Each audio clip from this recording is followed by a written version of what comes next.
VP are decisive with kill a hero, invade the jungle. If they kind of hit these rhythms, I think they should be in an okay spot. All right, so basically all we want is for VP to be the one to set the tempo this game if they want to come out ahead. But they've got a good setup for them. Last game I said that GPK has a huge burden. I believe it's TORONTOTOKYO this time around to carry it out. All right, well, we are gonna witness it. It should be an exciting series, exciting game rather, regardless of who will take it. But we will find out who will take it together with ODPixel and Insania. Thank you very much, Shiva. Yes, ladies and gentlemen, game 2 coming up now between VP and Spirit. I'm ODPixel with my main man, Insania. Insania, what are you excited to see? I'm seeing a Viper. Not a hero we get to see a lot, but it is one of GPK's hottest back in the day. This was a hero you would never let the man have. No, absolutely. And I think this is their idea to deal with the Tidehunter. I think if they probably felt like the Tidehunter was problematic for a certain part of the game, and they couldn't fight into him, and now they're trying to solve it with the Viper. But I feel like generally when you do this, you want to have some sort of stun to keep him inside of the Nether Toxin. And when I look at their draft, I don't really see a lot of it. There's a Stomp from ET, there's a roll through from Pango, and then there's Fiend's Grip from Bane. So I think that's going to be a challenge for them, at least in the early game. And sort of overall, looking at the carries, you feel Terrorblade, good game for it? I mean, it's a great game for TV. The only fear for him really is that Elder Titan. But I saw this earlier actually in the tournament where VP played his Bane against ET, and it was Save playing it that time as well. And he kept finding it. He kept being able to click that Fiend's Grip on top of the TB. And that was also against the Tidehunter, I want to say. So it's a pretty similar situation. So I think VP probably think this Bane is quite strong into this specific matchup, even though I would imagine TB has the edge. Oh, we've definitely seen some fantastic Bane plays. I mean, Save in himself has had some excellent games, turning fights around and starting them off. You know, one of the more aggressive supports, it seemed, here on the main stage. He's always ready to just jump head first into 5. We're going to see quite a clash here, but it looks like it. At least the attempts of them, both teams. It's really eyeing each other up around this fight, around the early vision control on this mid. Now they'll back off here for the bounty runes. And we'll see what sort of lane matchups we got. Of course, last game, we did see some early mix-ups in the lanes for both teams trying to find that favorable start. Yeah, and I think that's something that Eastern Europe, laning phase is really, really important to all 10 of these players in this lobby. So I wouldn't be surprised to see some sort of mix-up again, but I think the standard lanes should be expected here. It's most likely going to be the Pangolier together with the Bane going up against the Wisp and the Terrorblade on the safe lane. And how well does the IO and the Terrorblade deal with that pressure?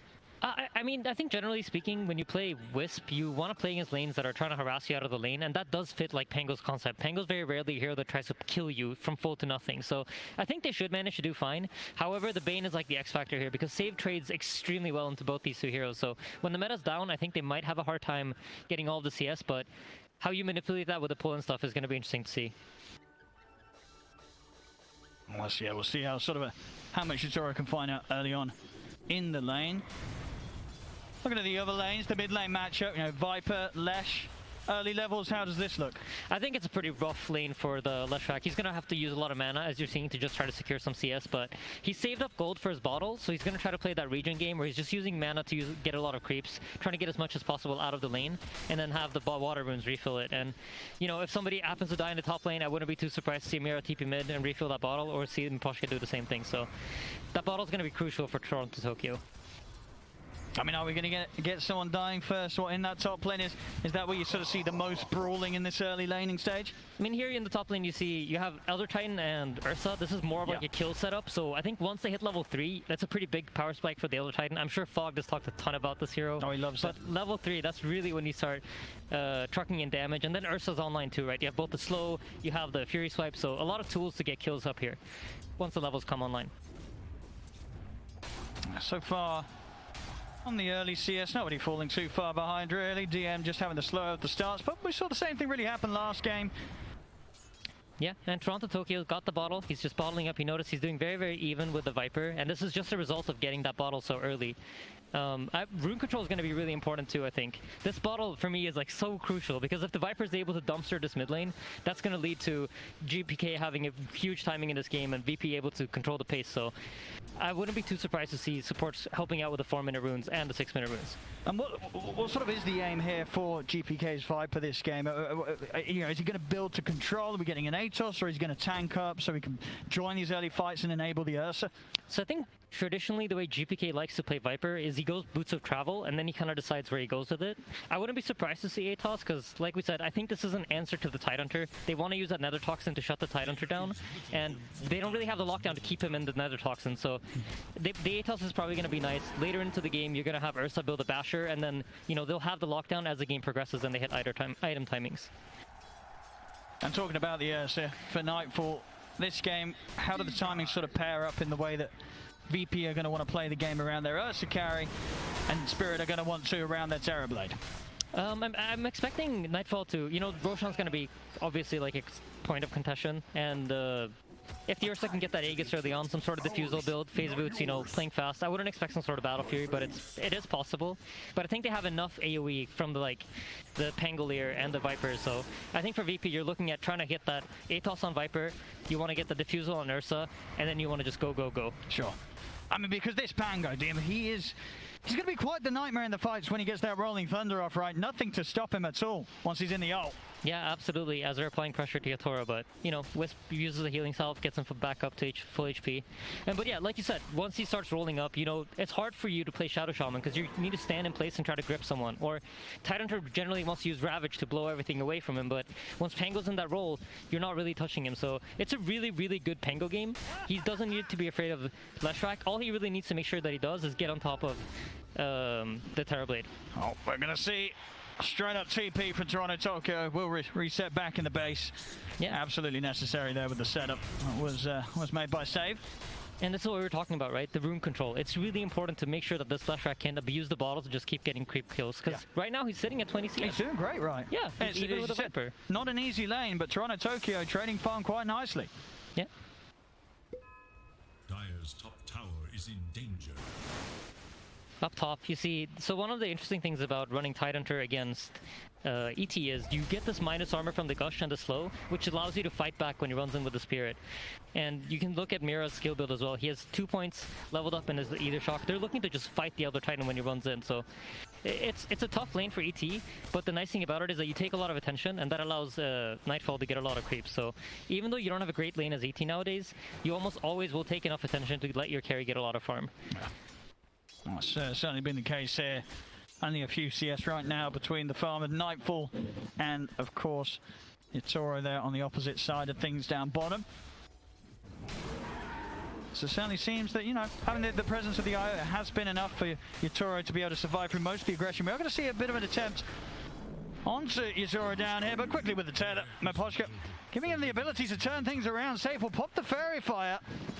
Are they going to have quite enough to take down the Bane? They won't. Save's able to get out of reach of the Terrorblade. Damn, a little short there on the swashbuckle. That's going to cost him his life. Opts to sort of stay close rather than go for the full distance on the swashbuckle, and Yatoro, of course, with a point in that reflection, he's immediately able to punish that.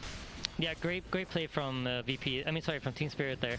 And a bottle just came out on the courier for Kingslayer, but smart enough, drops it off onto Save. So Save now has an empty bottle that'll get refilled from Pango. So all in all, they still get both heroes back to full HP. They were so low that they would probably have to go back to base otherwise. So it doesn't hurt too bad, but of course you never want to give a first blood away to Terrorblade. Now, one thing that so definitely stands out to me this game when you look at both drafts is, you know, VP, whilst they've got the killers and the fighters, they don't really have the tower push right. They're going to have to get a lot of blood spill to actually get the room to push down objectives. Whereas meanwhile on Spirit, they will lose collapse top, but when Spirit group up, towers will just crumble to this Leshrac and Terrorblade, right? Yeah, absolutely. And generally speaking, when you play really long cooldown drafts, you will see teams want to have tower damage, as Yatoro is going to get caught here by the Haste Viper. See if he's got any way out. There's a lot of damage for GPK. There's no way for Yatoro to run away from this. Miposhka as well will also die. Tries to get the courier on the way out, but he won't have enough damage to do so. A very hard-hitting move there from GPK down on the bottom lane. Yeah, and this is just the importance of rune control, right? Because the Leshrac got zoned out of the lane early on, he's no longer able to contest these runes, and he's forced to play in the jungle. And when you play in the jungle, you're low on mana, so you can't fight runes. And that gets him a kill on TV, but TORONTOTOKYO has finished off Arcane Boots, and he's eyeing up his own move here in the top lane now. TP up from Miposhka as well.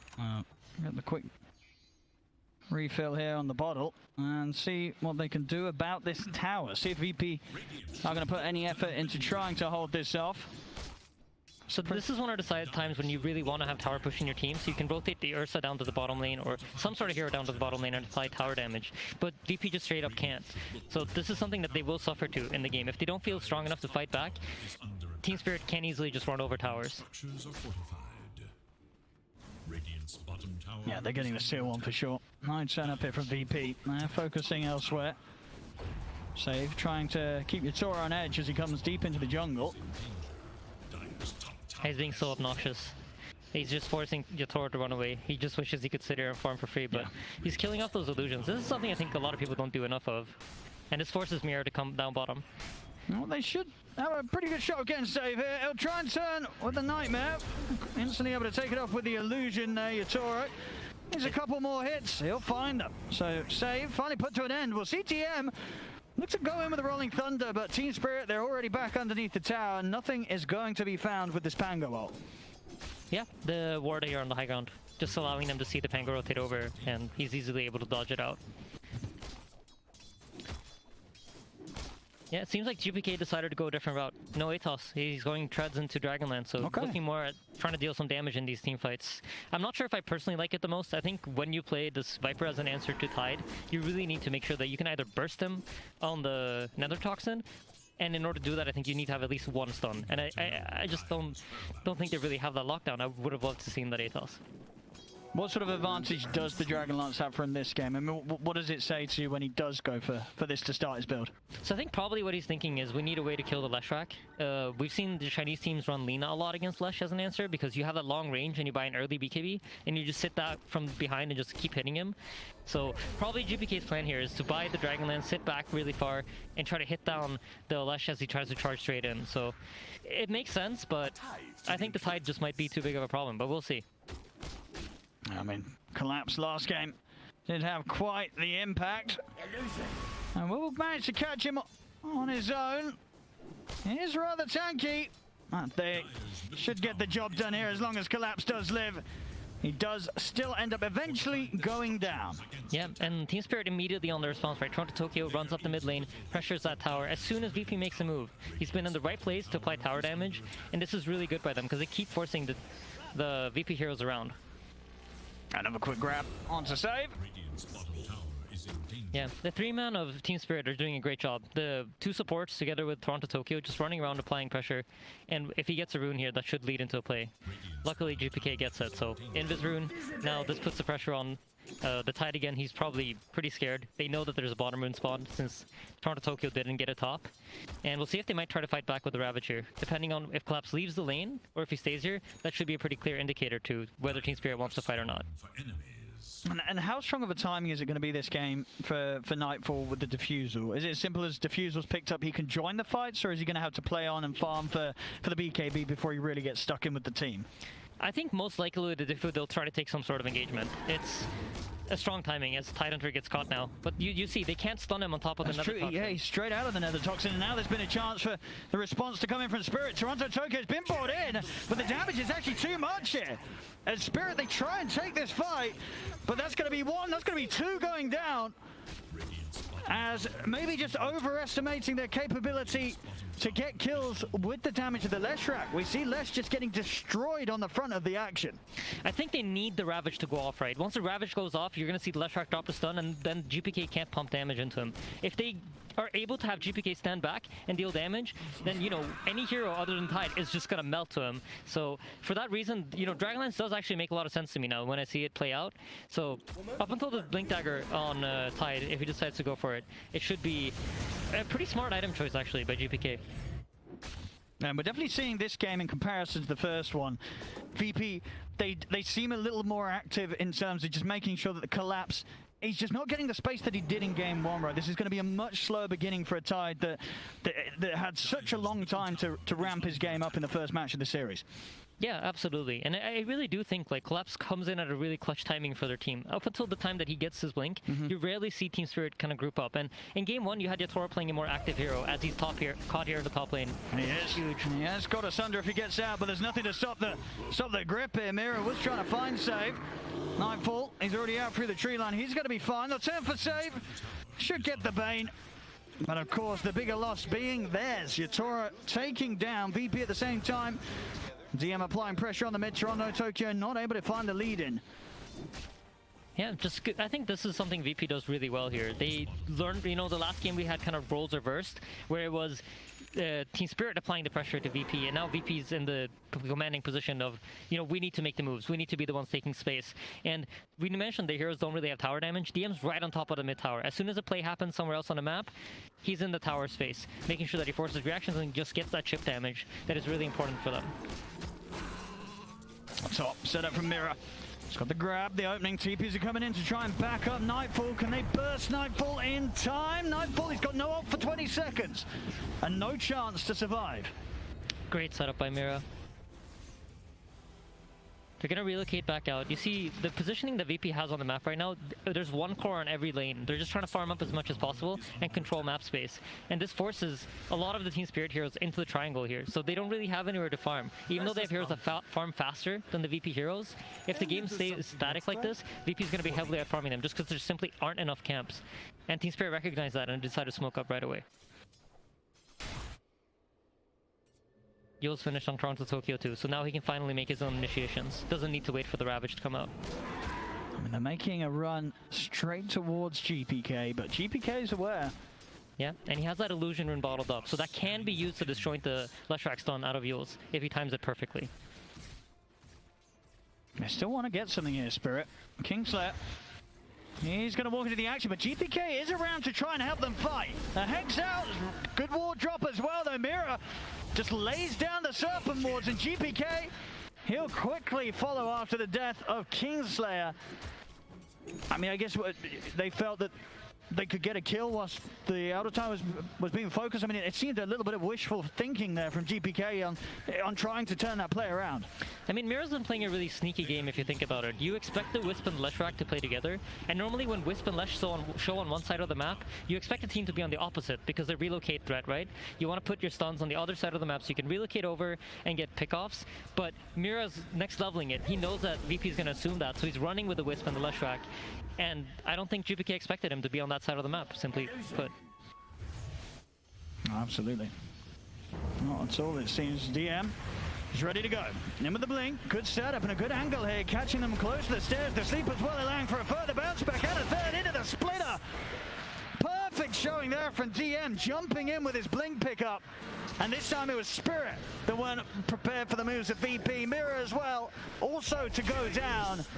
DM leads the way, and they couldn't have set it up any better there. Nightfall picking up every single one of those kills. Yeah, and now they're definitely going to be eyeing up Roche. There is a Ravage ready for Team Spirit, so they might try to set up the defense in time. I think they're going to have time to TP in their heroes if they run straight away, but that's going to go down like quick. They're moving. Yeah, it's going down really quick. This is the timing VP playing for. See Nightfall even eyeing up getting the blink first before the BKB after the defusal. But a huge cash burst after that. Those last 3 kills, of course, and now here we go. Aegis ready to roll. Level 12 as well. VP, we could definitely see them step things up and get even more aggressive now with this timing that they're hit. Yeah, Pangolier roll up in 20 seconds. This is going to be their cue to try to set up a fight. I think probably going to eye up the middle lane tower. Some sort of smoke wraparound is most likely what's going to happen next. As you see, this is something I think is really interesting, because normally we don't really think of Bane as a hero that farms, right? But VP have done this multiple times where they set him up to farm in a side lane. Stun slightly off the mark. But yeah, they will farm up this Bane. They recognize how strong of an item this Aghanim Scepter is for the Bane. And I was talking to AOI about it as well. Like, we don't really think there's any Aghs that changes the hero as fundamentally as the Bane Aghs does. You're just impossible to stop that Fiend's Grip when he has the 2 illusions up. That makes it very hard to play into. Consider the stuns they do have the ready. I mean, maybe if they get a good Ravage. Sleep in the top lane. Just burning the Leshrac's mana. Mid lane. I mean, they found Collapse again. Collapse trying to get a bit of peace here. will be able to force over the terrain to try and get up to the triangle. Mirror locking back Nightfall with the Hex collapse. He's looking to turn with the Gush. They're bringing in the backup. Miposhka's brought TORONTOTOKYO in, but the ult is already out for Nightfall. Turns over towards collapse. That's the tide up to going down. Miposhka torn apart by the claws of the bear. Nightfall, he's not done yet either. Over to Viper. Now towards Yatoro. The stop allowing Vici to set up around. The grips in. They've caught Yatoro. They may have lost Nightfall the once, but Yatoro, he's dropping low. Stick, Sunder, back up to a decent amount of HP, but Nightfall's back up. Second life from ready to roll. The Hex momentarily holding back the bear, but Kingslayer and the rest of VP just smashed down the Terrorblade. A beautiful play from VP there. During all this, the reason that relocate comes in so late is because the Leshrac slept. They can't relocate in the slept Leshrac, so just beautiful map coordination there from VP and communication. You know, Save runs up top, sleeps the Leshrac, they take a fight in the middle lane. Just the understanding of the macro game from VP to play this aggressive is beautiful to watch. Yeah, excellent usage here at the first stages. We'll see it once more how the fight starts. Again, the real big difference between this game and the last one seems, you know, VP much more aggressive and so much attention on Collapse, making sure that Collapse is tied. It's just left completely behind this game. Yeah, and this was a beautiful usage of the Yules. When I saw this, I was like, oh my god, the Viper might actually go down, but he's able to stand his ground and deal just enough damage for Nightfall to clean up the fight. And he's taking so much attention on GPK that, you know, Nightfall just runs around freely and does whatever he wants. And we see it towards the end. Nice little attempts, I mean, but again, sort of just the Bane play from Save, forcing Yatoro to stick around and fight that little bit longer than he can deal with. Yeah, just a great team fight coming out from VP, and they're continuing to apply pressure here in the bottom lane though. Team Spirit have smoked up with Mira and Yatoro, and they're looking for some sort of pickoff, but it doesn't really look like it's going to happen. Nightfall sniffs it out. The next big timing coming up is probably the Ursa BKB. That's when you'll see VP probably try to group up and keep applying the pressure. But a very similar story to last game, right? If VP ever takes their foot off the gas, then the scaling of Team Spirit is going to be amazing. And once they start finishing up these items that allow them to survive, like the BKB on the Leshrac and the Ioscadi on Yatoro, it gets a lot harder. Bottom lane, DM, he's in the back of Nightfall as Team Spirit did try and set up here. Onto the Ursa. We'll see if DM's able to roll his way back out to safety as he is on his own. DM, look at the swashbuckle off. Stun still hits, and in fact, they're taking them out of there. They don't want to stick around. They know that the rest of VP's making their way over. Up top, though. Can they catch GPK? He's got the BKB and a TP at the ready. He'll pop it. Not taking any chances here, GPK. He knows that they're all coming over. And VP, they make it away. Yeah, Save's in trouble. Mira's gonna catch him here. There's just so much going on the map. There's like a very intelligent macro game being played. Nightfall stuck. I mean, Mira, he's dead. Nightfall able to clean him up. Again, just picking apart Spirit. Sort of in the same fashion that Spirit were going for them last game. They've really just stepped up the tempo. Now they sort of looked at the first game, said, all right, this is how you want to play. We can do that too. Yeah, I think their big difference, like in the T1 Vici series, you saw two teams that they would rather the other team come to them. But in this series, it's kind of like the other way around. Whoever decides to make the first move seems to have an advantage. I mean, it just seems so hard for Collapse to have a game. Still very much trying to play the catch-up, but he is far behind on the farm. Force that fight is just very smart, right? Just gets you straight out of that another toxin. I just don't really feel like this Viper as an answer to Tidehunter seems to be working. There's just too many ways to get him out of the another toxin. I mean, and does that sort of concern you in the sort of the regards to the game going on? Like at the moment, obviously VP, they have a lead, but do you feel that this Viper could become a bit redundant in the later stages if Team Spirit's able to hold on?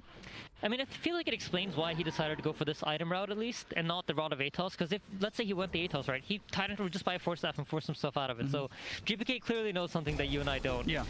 And so it's an intelligent item purchase to go for this like Dragonlance BKB build and aim to try to shut down the Leshrac instead of the Tide. They have the Ursa, right? He's going to eventually hopefully buy an Aghanims, and then he can just ignore the Ravage. He gets Ravage, pops his ulti, and he's completely fine. Yeah, Nightfall certainly on track to hitting great timings this game. See, they've got their eyes down bottom, ready to set up onto Toronto. DM, he's got the lead in, up with the Yules, the bounce back into the Fiend's grip. You see an attempt to take him out there, Miposhka, but he can't get him out in time. Top lane, GPK also starting up some further action for VP. As Mira getting a little too close to the Viper. Should die, tries to hide in the trees, but GPK has got his eyes on them. Mira will fall. Yeah, and middle lane collapse has been caught out too. There's just so much going on at once from VP. I mean, yeah, it's just falling apart really for Spirit. Godlike on the Ursa. Spirit, and they may only be 5k down, but as I say, it's just a complete mirror of the state of the game we had in the last one about 22 minutes in. This time round, VP just ruling the map, and Spirit getting very little chances to really climb their course back into this. The team fights, they're not going to get any easier, it seems, because VP, they're at a stage now where they can just get in, BKB and Diffusal, they can pretty much delete whoever they want to start things off. This Lesh is very vulnerable. Yeah, absolutely. At this point, you know, you want that BKB finish on Leshrac, and he would have wished he was eyeing up Shiva's guard at this point, but it's just not looking like it, as he's been caught once again in the middle lane. See if they want to dive in though. They don't quite have the Thunder up from DM. Yeah, he's eyeing up the shard as well, so he's going for that full stun build, just going to try to roll on top of someone, Yule himself. Once he comes down, you know, you use that shard to turn your roll around, stun them again, and just keep permanently silencing these heroes. Or stunning solid. them, I feel like we see this a lot from VP as well. Sometimes you look at the drafts and you're like, well, there's not enough lockdown, but DM on his Shaker or on something like the Pango when he itemizes like this, you sort of come to the realization that it just doesn't matter because of how much DM can control the fight. Yeah, and the itemization for it is perfect, right? They're making sure that they're buying the correct items to make up for whatever weaknesses their draft has.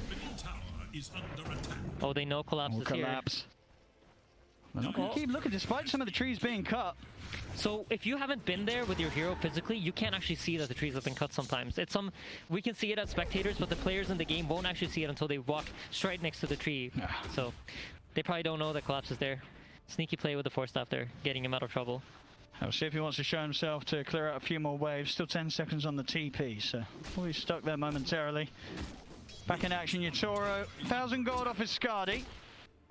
Yeah, it's going to be a huge timing for them, and really the next big objective here is Roshan, so he's guaranteed going to spawn in about a minute. The teams obviously don't know this, but you're going to notice that both teams are going to start posing themselves around the Roche pit because they want to have vision control there. And we know around 20 minutes in the last game, it was a very similar story where both teams are willing to fight so long as it's under their vision.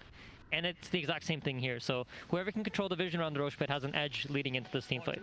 A very similar story again with the carries, but once more, Yatoro, Nightfall just on the exact same page when it comes to farm, both fighting for that top net worth here. Of course, Yatoro more focused on the creep hitting, and Nightfall, he's been punching the heroes. 11 kills so far here on the bear.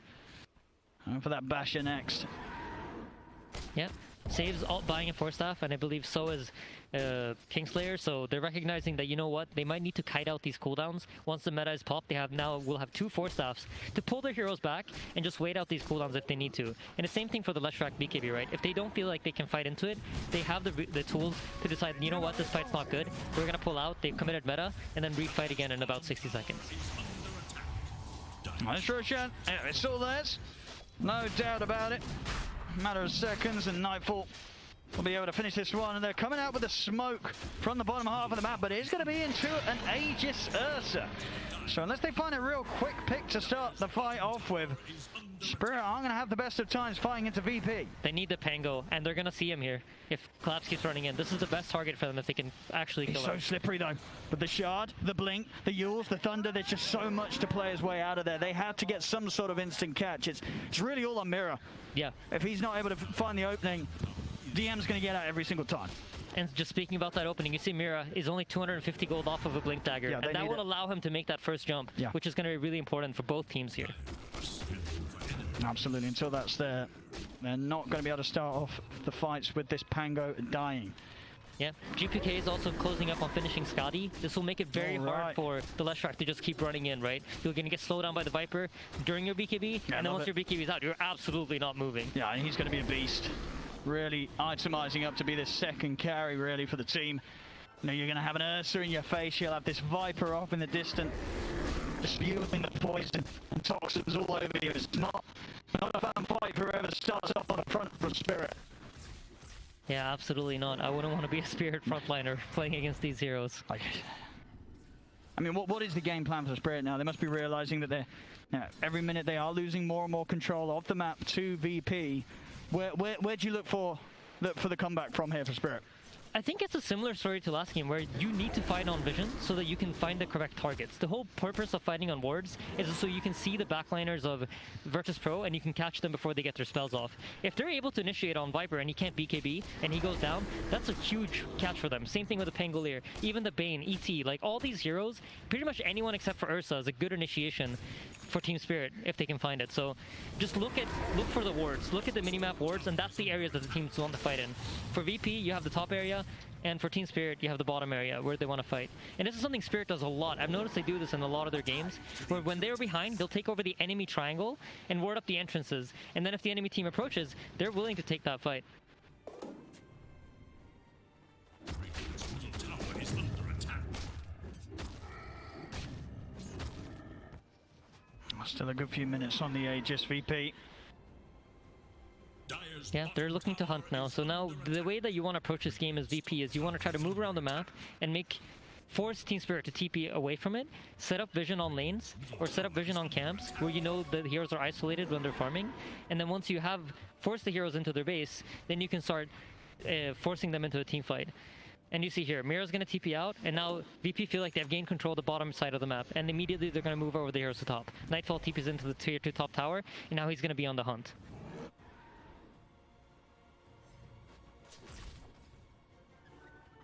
He sees the TB on the Ancients. Scandal coming out from Team Spirit. So this is some very high-level plays coming out. Both teams are reading the map very, very well, and they're scouting each other out. And now, if you look at the map again, you see a lot of the Team Spirit heroes are bottling into the bottom side of the map, and Save is going to be in position to catch them.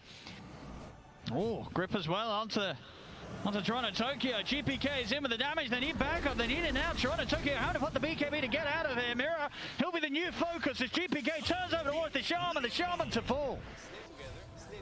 The Spirit, they've got to run. Nightfall just charging at them here. Right up to the tier 3. Spirit being forced back up to the high ground of their base. That's just really intelligent macro gameplay from VP. How they move their individual pieces around the map to force the Team Spirit heroes into their base and then find a favorable fight. Now you're going to expect to see them just constantly chasing after them. They get the bottom tower. They know that there are no heroes from Team Spirit bottom. So now expect them to start moving towards the top side. Radiant's middle tower is under attack. Let's see what they can catch in next. I see Spirit constantly in a Miposhka +1, normally TORONTOTOKYO, just trying to play their best out on the other side of the map, pushing those waves out. Yeah, you notice, VP, they're not leaving Team Spirit's side. No. They're just making sure that Team Spirit cannot get out of their base. They understand that maybe some heroes farming their side of the jungle, as you can see with the pings, but they're making sure that the important one, Terrorblade, he's stuck. He's not getting out. Oh, they're in. Well, they want to release Nightfall. Just jumping up to the high ground here. 20 seconds on that Aegis. Just went for the play to see if he could get something done before it expires. Won't be the case. Spirit playing extremely cautious right now. Yeah, and we see a really intelligent ward placed deep in the VP jungle on the top side from Miposhka. So they're able to farm on TORONTOTOKYO and him while they're being contained. This is really smart plays coming out from Team Spirit. Absolutely. Doing everything they can while they're behind. They've managed to sort of slow the bleeding here. Get things done. That's the power of the IO, allowing TORONTOTOKYO to play and farm in such positions. Yeah, absolutely. And they're always ready to team fight in. You have that relocate to bring you back if needed. And they're getting good vision out. This is a really, really smart play from Team Spirit. And I think VP recognized it, and that's why you saw all their heroes move into the top side of the jungle to try to take control back. And they find that ward. It's a huge D ward by Kingslayer.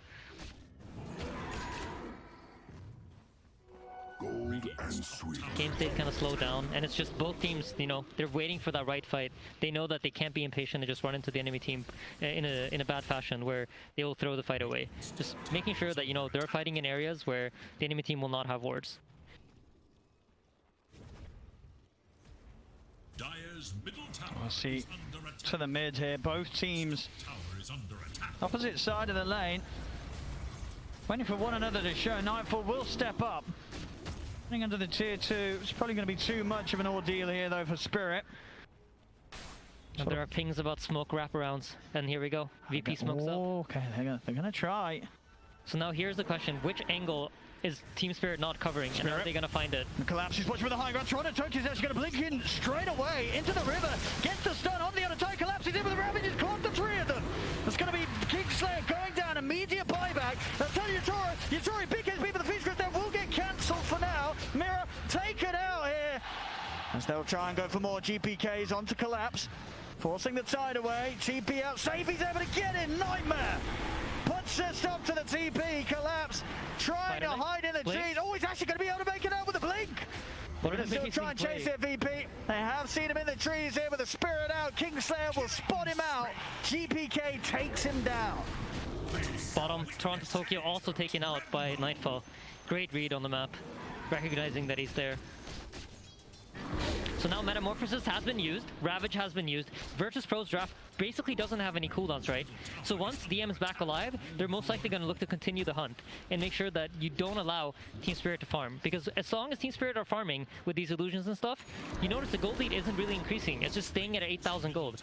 It's a battle of who can take over map control. And that's what these fights are really all about. It's not about the kills, it's about who gets map control in the end. Obviously, it was a solid start with the Ravage, but Yatoro, he just couldn't get the damage out to start things off. Yeah, they really need the Terrorblade to be outputting damage, and the Leshrac had blinked in and just immediately been forced to reset out, so there was really no good follow-up on the Ravage, but they get that fight with Terrorblade on top of the Ursa, or Leshrac on top of him, it's going to look very, very different. But what an amazing blink out from Collapse, right? Unfortunately, he gets found out in the end, but still a really cool play.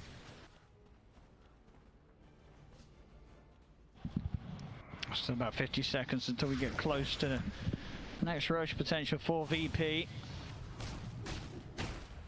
Miposhka against the pressure. We'll pick up a jab. Try and regain a bit of this map control against VP's pretty much complete hold. Making it very difficult indeed for Spirit to step out. We've seen it's really Miposhka +1 being able to play the opposite side of the map right now whilst the vision is as low as it is. They can't really get the rest of the team out. Yeah, and again you see, once Roshan's starting to spawn, VP move their heroes towards the Roche pit, try to control up that triangle, and they set up their vision here, knowing that, you know what? If you want to fight us as Team Spirit, you're fighting under our wards, you're fighting under our conditions. And this is just exactly how you're supposed to play when you're playing from ahead. Roche is up, early spawn.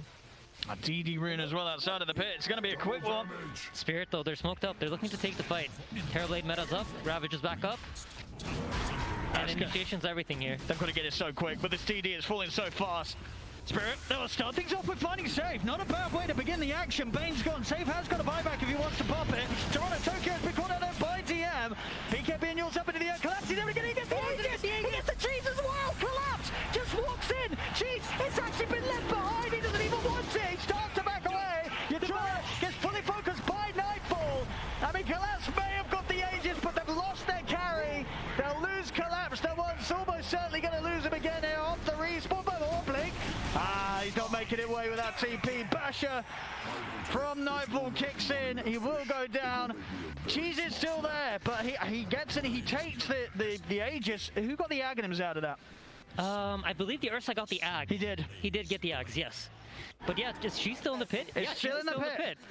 I mean, I feel like it wouldn't be a TI with a game where, without a game where there's been something left inside there, and this time it's the cheese once again. Yeah, it has a tendency to be the cheese, right? It does. Cheese is the item that people leave behind the most. But a great opportunity now for VP to go high ground. There's no Ravage, and there's no meta.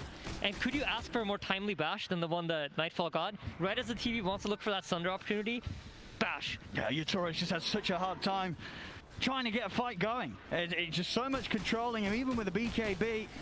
Bashes, grips. It's not an easy game for this Terrorblade to play whilst he's as behind as he is. Now 18k lead overall for VP.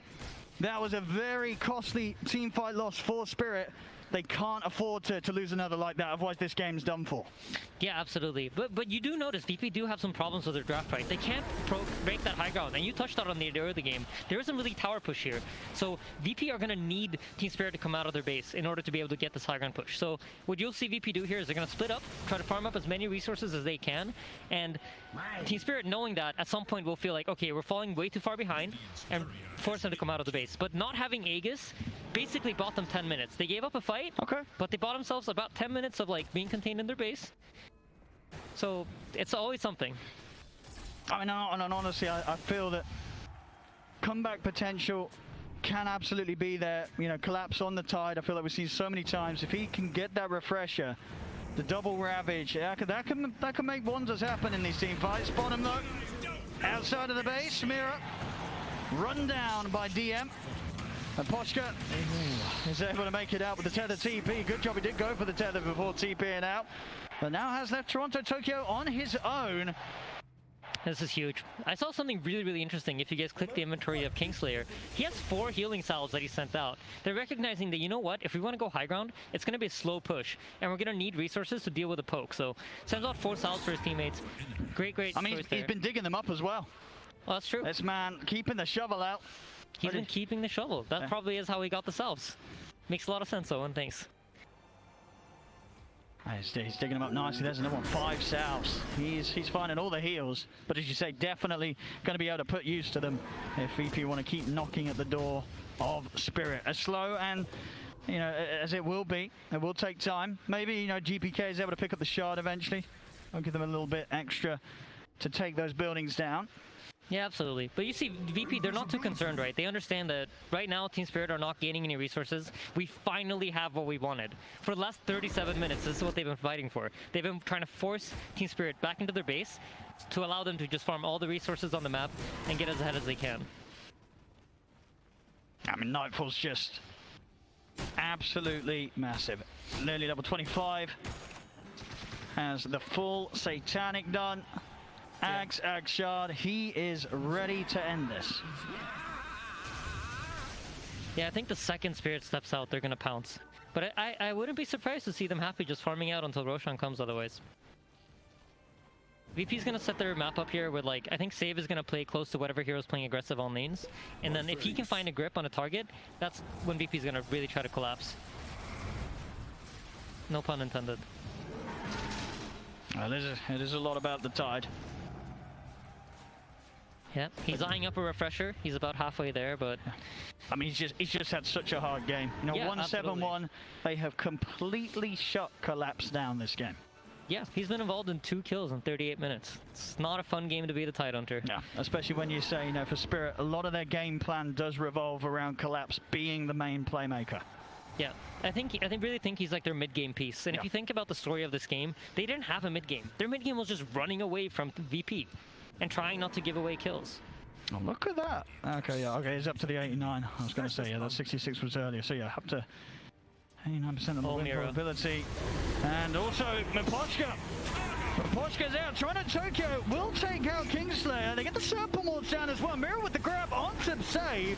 As both of VP supports gone. Can they get more out of this? Yatoro is in with the Metamorphosis and the BKB. Jump for Collapse. Has the Ravage. Nightfall. Locked down. Stop from the TORONTOTOKYO. Nightfall getting low. Taken down. They get the Ursa. A big kill here for Spirit. What more can they find? Up to the high ground. They try to chase GPK. But GPK's got the back of Kingslayer. Buying back in action. But Yatoro. Sunder. Back up to full HP. Tries for the TP out. But the damage is done. Yatoro will fall. Spirit. They lose their carry at the end of it, but not a bad hit and punch into VP there as a fair bit of damage is done.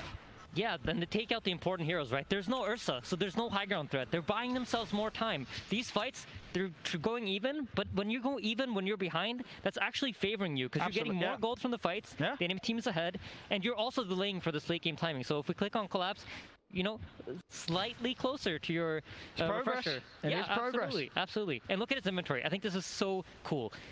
While he's dead, he's placed the Philosopher's Stone in his inventory. It's just all those small things add up, right? It's really, really cool to see this coming out from pro players. So while you're dead, put in the Philosopher's Stone, get that extra bit of gold. I mean, 'cause we already saw in that fight, despite as far down as they are, the potential when that Ravage does come into play and Yatoro is able to stand back and get the hits in.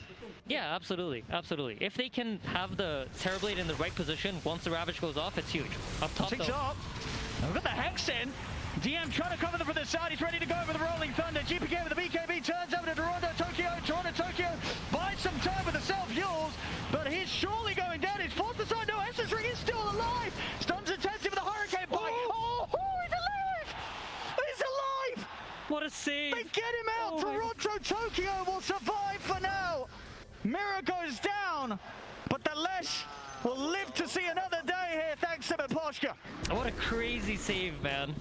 Oh, there's some really high-level Dota going on here, and it's beautiful to watch. I'm really, really enjoying this game. GPK's item build. I really did not see this playing out in the early game, right? We were talking about the Atos, but it's so smart.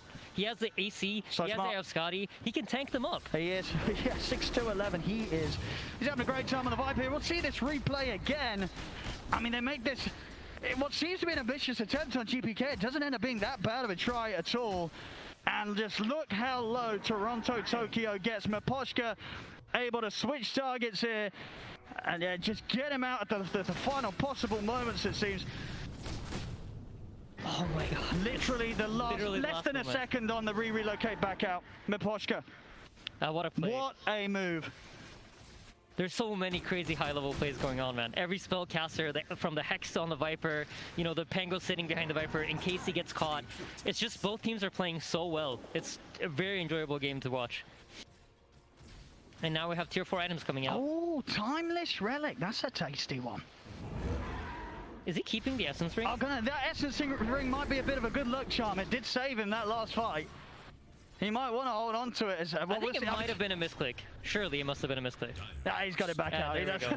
I think he probably a little bit too quick. I know this has happened to me in He's like, sometimes. sure. Try to drag it in, send it back too fast. I mean, he's a team player. You know, he picks up a nice item. He wants to make sure that everybody else gets a chance to grab it. But indeed, Timeless Relic back out on TORONTOTOKYO, and that, yeah, quite the item, of course, for the Leshrac.